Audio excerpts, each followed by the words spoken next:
Olá, boa tarde. Trabalhadores sobrecarregados com um grande volume de tarefas. Isso somado à pressão para resultados e o descontrole de atividades em plena pandemia. Isso pode levar à chamada síndrome de burnout, um fenômeno ocupacional que atinge o desempenho profissional e a qualidade de vida do trabalhador. A síndrome passou a ser reconhecida como doença ocupacional em 2022, agora, depois da inclusão na Classificação Internacional de Doenças da Organização Mundial de Saúde. Nesta edição do Jornal da Justiça, vamos falar sobre os direitos do trabalhador que desenvolve essa síndrome. E você vai ver também. Justiça do Pará determina que gestantes afastadas do trabalho por Covid-19 recebam salário maternidade. Pela decisão, o INSS, Instituto Nacional do Seguro Social, deve pagar o salário maternidade das empregadas que estejam afastadas e impossibilitadas de executar os serviços à distância. Tribunal de Justiça de Pernambuco mantém interdição de pousada em Fernando de Noronha porque os donos se recusam a receber a vacina contra a Covid-19. E ainda, na última reportagem da série Eleições pelo Mundo, vamos conhecer o sistema eleitoral da Estônia.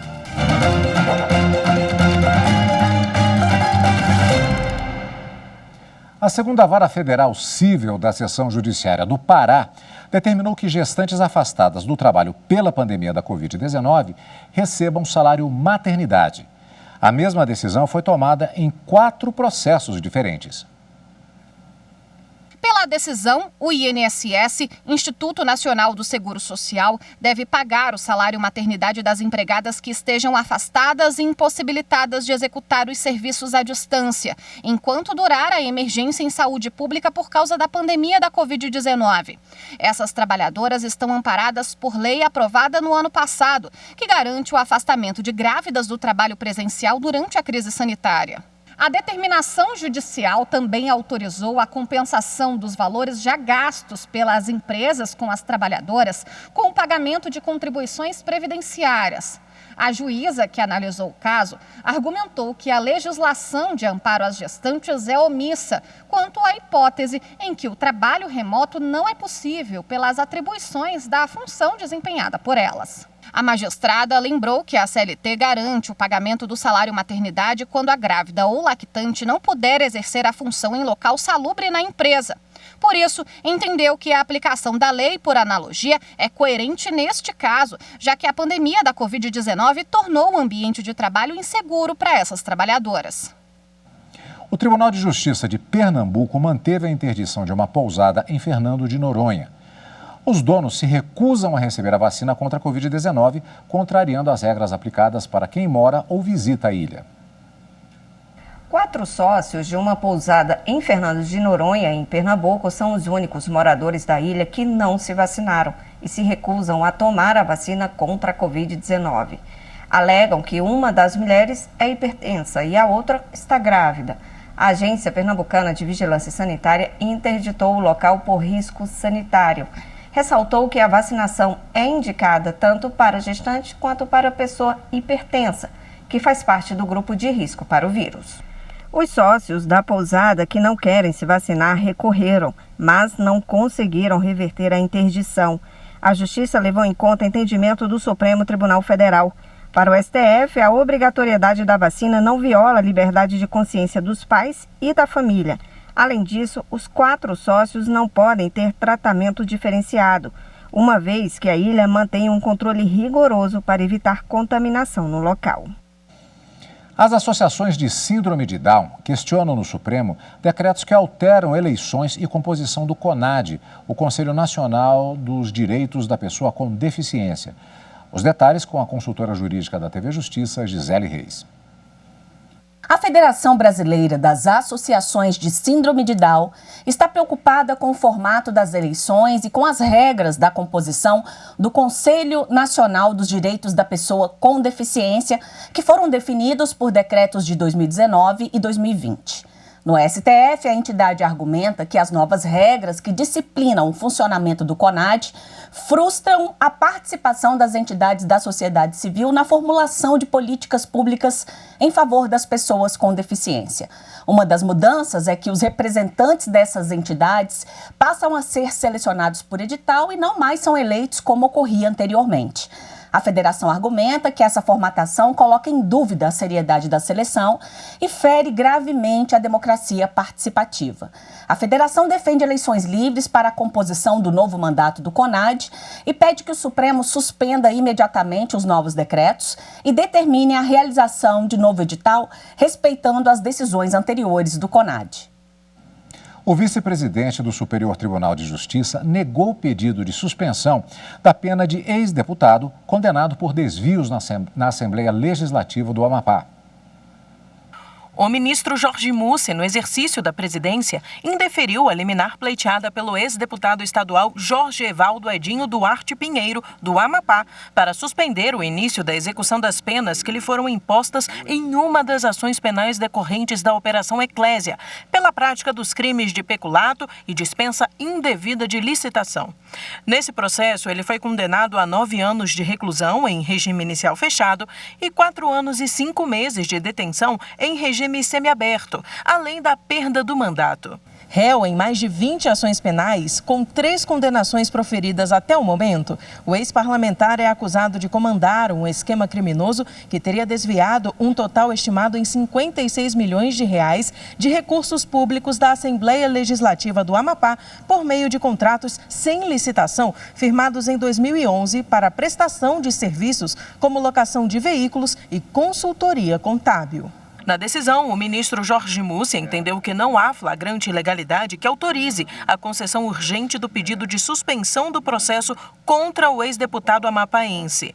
O vice-presidente do STJ observou que o início da execução da pena já foi suspenso por decisão da presidência do Tribunal de Justiça do Amapá, em razão de se encontrar pendente o exame de agravo em recurso extraordinário interposto no Supremo Tribunal Federal. Veja a seguir os direitos dos trabalhadores diagnosticados com a síndrome de burnout, também conhecida como síndrome do esgotamento profissional. Eu volto já.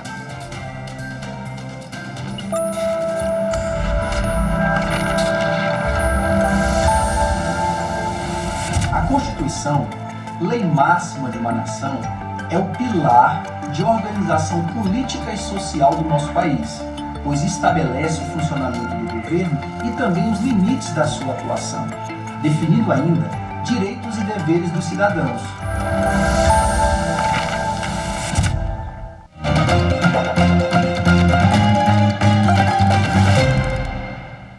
A sobrecarga de trabalho e o descontrole das atividades têm provocado nos trabalhadores a chamada síndrome de burnout, um fenômeno ocupacional que atinge o desempenho profissional e a vida das pessoas. A síndrome agora tem reconhecimento da Organização Mundial de Saúde. Em maio do ano passado, trabalhando em casa por causa da pandemia, Décio passou a sentir dificuldade na execução das tarefas devido à sobrecarga de trabalho. A única coisa que eu queria era dormir e acordar depois de muito tempo para conseguir resolver aquele problema. E para eu dormir, eu acabei tomando uma série de remédios, assim, de uma vez, remédio para dormir. Conclusão, juntou muitos remédios, fui para o hospital, deu efeito colateral esses remédios, né? Fui para o hospital, cheguei lá, o médico simplesmente falou que eu estava com um cansaço mental muito grande, que eu estava realmente precisando descansar, realmente precisando relaxar e que eu ficaria ali 3 dias no hospital, 3 noites no hospital, na verdade, né? Para poder me recuperar plenamente. Décio foi encaminhado para um acompanhamento psiquiátrico que diagnosticou a síndrome de burnout. É algo que deve ser levado a sério, deve ser tratado, exatamente porque não adianta nada você estar trabalhando com muita pressão, você não vai conseguir produzir direito. Eu consegui render muito mais após todo esse tratamento que eu fiz. Após eu me descobri realmente que eu estava com esgotamento profissional. Entre os sinais de alerta da síndrome estão um sentimento de exaustão, esgotamento de energia, distanciamento mental do trabalho e redução na produtividade. Devido ao aumento de casos da síndrome de burnout, também conhecida como síndrome do esgotamento profissional, no início deste mês o fenômeno ocupacional foi reclassificado pela Organização Mundial da Saúde. Isso quer dizer que as pessoas com a síndrome têm os mesmos direitos trabalhistas e previdenciários previstos para outras doenças do trabalho, como, por exemplo, a aposentadoria por invalidez. A síndrome não é considerada doença, mas uma condição resultante do estresse crônico que prejudica a saúde da pessoa. Essa síndrome, de fato, ela pode evoluir com pior e gravidade para outras síndromes, outros transtornos mentais mais importantes e mais graves. Para falar mais sobre o assunto, conversamos agora com o advogado trabalhista Jefferson Roseno. Boa tarde, doutor. Seja bem-vindo aqui ao Jornal da Justiça, primeira edição. Boa tarde, Carlos Eduardo. Boa tarde, telespectadores e telespectadoras. Inicialmente, eu quero agradecer o convite e a oportunidade de estarmos aqui falando de um tema tão relevante diante do cenário pandêmico que estamos vivenciando. Muito relevante, doutor, inclusive já com essa notícia que é bastante importante, porque eu acho que a matéria até deixa bastante claro que isso gera consequências jurídicas. Essa reclassificação, ela faz com que a síndrome ela seja comparável, por exemplo, talvez por analogia, a um acidente de trabalho? Sim, com certeza, Carlos Eduardo. Esse era um entendimento que o Tribunal Superior do Trabalho já vinha aplicando, né? E aí, com esse reconhecimento aí da OMS, que é a Organização Mundial da Saúde, com certeza haverá consequências jurídicas para equiparar aí essa síndrome, conhecida também como do esgotamento profissional, como um acidente de trabalho por equiparação. Doutor, as decisões são tomadas em função do cenário que é retratado em um determinado pedido e mediante provas. Na Justiça do Trabalho, é claro, não é diferente. Como uma pessoa que ela invoque justamente esse direito, e inclusive a partir desta reclassificação, ela deve fazer em termos de coleta de provas? Laudos médicos, depoimentos de colegas, como seria feito isso? Excelente a pergunta, Carlos.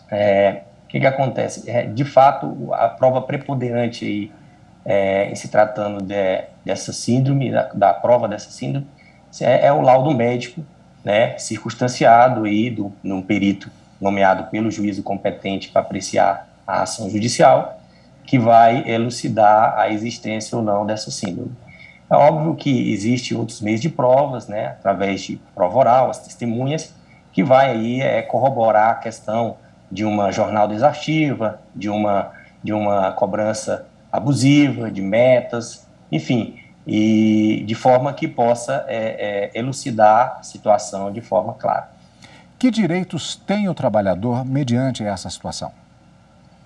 Então, alguns dos direitos eu vou elencar aqui, né, são vários, mas os principais é a estabilidade, né, 12 meses, com base no artigo 118 aí da Lei 8.213, a questão do recolhimento do fundo, né, de garantia do trabalhador, do período em que ele ficar afastado, ele também terá direito a esse recolhimento, plano de saúde, e dependendo da gravidade da enfermidade, ele poderá até a sua aposentadoria por invalidez e perceber aí uma indenização, uma pensão vitalícia, de acordo com o caso concreto de cada um.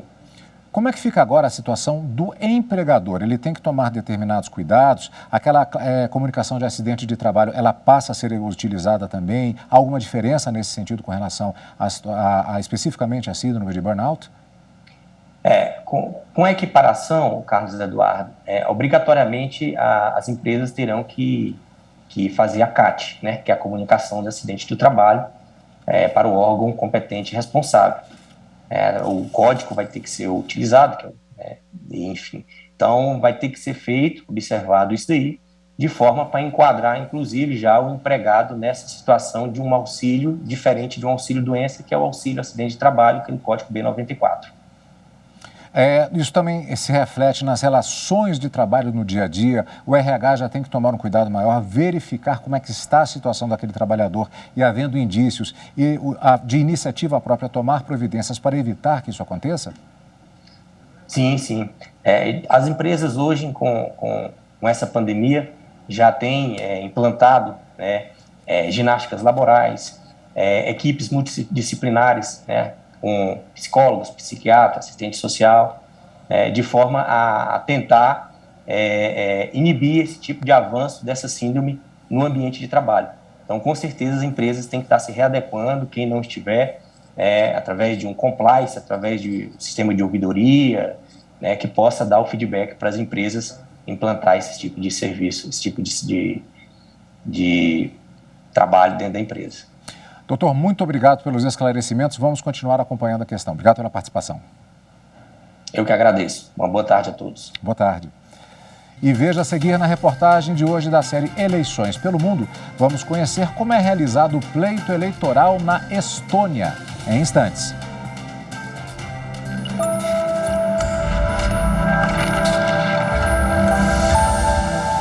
A Constituição é o documento que corporifica o começo democrático de uma sociedade política. Como tal, ela contém a síntese de como aquela sociedade se reconhece em termos de direitos e obrigações recíprocas, mas ela também mantém aberto o horizonte do que aquela sociedade ainda quer ser.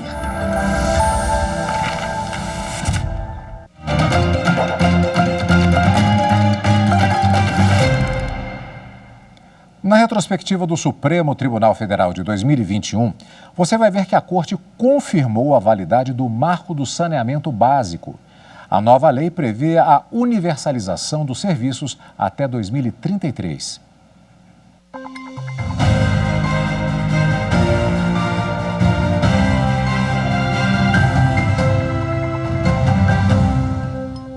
Cerca de 35 milhões de brasileiros não têm acesso à água tratada. Mais de 100 milhões não têm coleta de esgoto. E somente 46% do volume gerado de esgoto no país é tratado. Os dados são do IBGE. O novo marco do saneamento básico veio com a expectativa de mudar esse cenário. A meta do governo federal é alcançar a universalização até 2033, garantindo que 99% da população brasileira tem acesso à água potável e 90% ao tratamento e à coleta de esgoto. Para isso, facilitou a participação da iniciativa privada no setor. Também atribuiu à Agência Nacional de Águas competência para editar normas sobre o serviço de saneamento. Ficou estabelecido um prazo para o fim dos lixões no país. A nova lei extingue os chamados contratos de programa, firmados sem licitação entre municípios e as empresas estaduais de saneamento. Determina ainda que os estados, no intuito de atender aos pequenos municípios, componham grupos ou blocos de cidades que poderão contratar os serviços de forma coletiva. Esses blocos deverão implementar planos municipais e regionais de saneamento básico. No Supremo Tribunal Federal, 4 ações propostas por partidos políticos e associações que representam o setor questionavam essa lei. Um dos argumentos é que o novo marco violaria a autonomia federativa. Também alegavam que as novas regras poderiam criar um monopólio no setor privado nos serviços de fornecimento de água e esgoto, em prejuízo da universalização do acesso e aumento das tarifas. O plenário decidiu que o novo marco legal do saneamento básico é constitucional, seguindo o voto do relator, o ministro Luiz Fux, que entendeu que não há ofensa ao princípio federativo. Para ele, a norma também promoveu uma melhora na prestação dos serviços e estabeleceu metas ambiciosas quanto à população atendida pela distribuição de água e esgoto. O marco regulatório consolidou proposta inovadora para os instrumentos de cooperação interfederativa, movido não só pelas experiências regulatórias das últimas décadas, mas também pela busca de sustentabilidade econômico-financeira e viabilidade dos vínculos de parceria entre a administração pública, com o poder concedente, e os agentes econômicos, as concessionárias. Compreendo que o novo marco legal do saneamento básico divisou justamente garantir um regime jurídico de transição que se revela adequado à paradigmática mudança do desenho regulatório. Era preciso que houvesse uma cláusula, um sistema de transição. A possibilidade de mudanças regulatórias desse gênero serem aplicadas a contratos de concessão em vigor, a propósito, já foi reconhecida pelo Supremo no julgamento da DIN 5991, da relatoria da ministra Carmen Lúcia.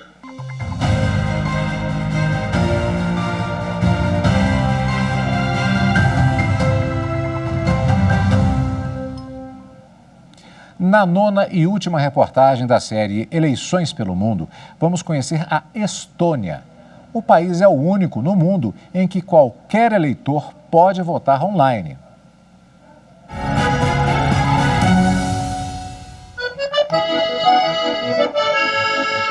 Você conhece um país em que 99% dos serviços públicos estão disponíveis online 24 horas por dia, 7 dias por semana?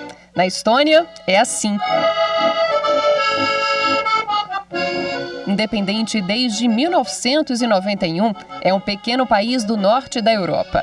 Tem 45.300 quilômetros quadrados, menor que o estado do Espírito Santo, e pouco mais de 1.300.000 habitantes. E ter quase todos os serviços públicos na internet deixa a vida mais ágil. 12 meses com o sistema digital interligado representam para o país uma economia de 844 anos de tempo de trabalho. É muita coisa, né? Uma das facilidades é a votação online, usada por 44% dos votantes. Desde 2005, qualquer eleitora ou eleitor estoniano pode votar pelo celular, tablet ou computador, quantas vezes desejar, durante um período pré-estabelecido. Apenas o último voto será contabilizado. O documento de identidade estoniano tem um chip. Você põe o seu documento de identidade no leitor ligado no seu computador, digita uma senha para provar que você é você, ele carrega o aplicativo de voto, você escolhe o seu candidato, digita uma outra senha para assinar, e é só isso. Bateu a senha, escolheu o candidato, bateu a senha, está votado. Só tem como inserir o cartão no computador. Quem vota pelo celular ou pelo tablet precisa usar a autenticação em 2 fatores. É um mecanismo já bastante usado no Brasil, para contas bancárias e de redes sociais, por exemplo, para impedir invasões. Eduardo é do estado de São Paulo, tem 42 anos e desde 2013 mora em Tallinn, capital da Estônia. Em 2017 até foi candidato ao Conselho Municipal da cidade. Não ganhou, mas aprendeu bastante sobre o processo eleitoral estoniano. Ele nos contou que o voto lá é opcional e quem não quiser votar online pode ir até a sessão eleitoral. Já as pessoas com dificuldade de locomoção que desejarem votar precisam fazer um cadastro e um mesário vai até o hospital, asilo ou mesmo na casa onde o eleitor estiver.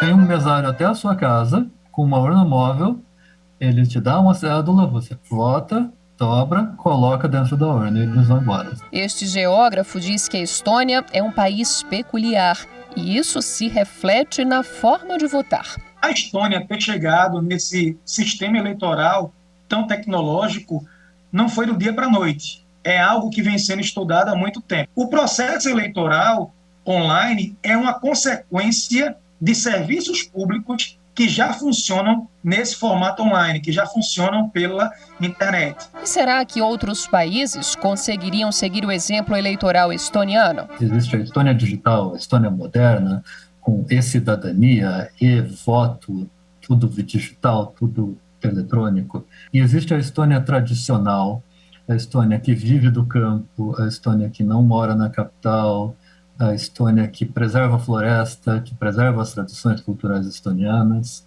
E esses 2 grupos vivem em conflito. E o sistema eleitoral reflete esse conflito. A Estônia é um país parlamentarista, com 101 representantes eleitos pelo povo.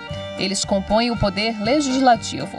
Para a eleição nacional, que ocorre a cada 4 anos, a idade mínima de votação é de 18 anos. Também existem os cargos de primeiro-ministro e presidente. Também a cada 4 anos ocorre a eleição municipal para escolher os conselheiros municipais, equivalentes aos vereadores no Brasil. Nesse caso, a idade mínima para votar cai de 18 para 16 anos. Assim como no Brasil, a alternância entre eleições nacionais e municipais faz com que, na prática, os estonianos vão às urnas a cada 2 anos. E a cada 5, eles participam da eleição do Parlamento Europeu, já que o país faz parte da União Europeia.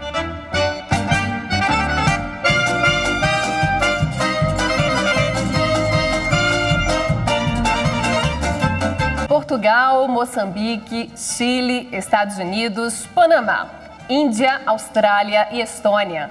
Agora já entendemos os principais pontos diferentes e semelhantes dos processos eleitorais desses países em relação ao Brasil. Também compreendemos que a forma de votação depende da cultura de cada sociedade. Por isso, nem todos os métodos usados em outros lugares do mundo podem ser adaptados ao Brasil. E nem tudo que as brasileiras e os brasileiros utilizam pode ser implementado em outros territórios. Assim, com similaridades e diferenças, seguimos.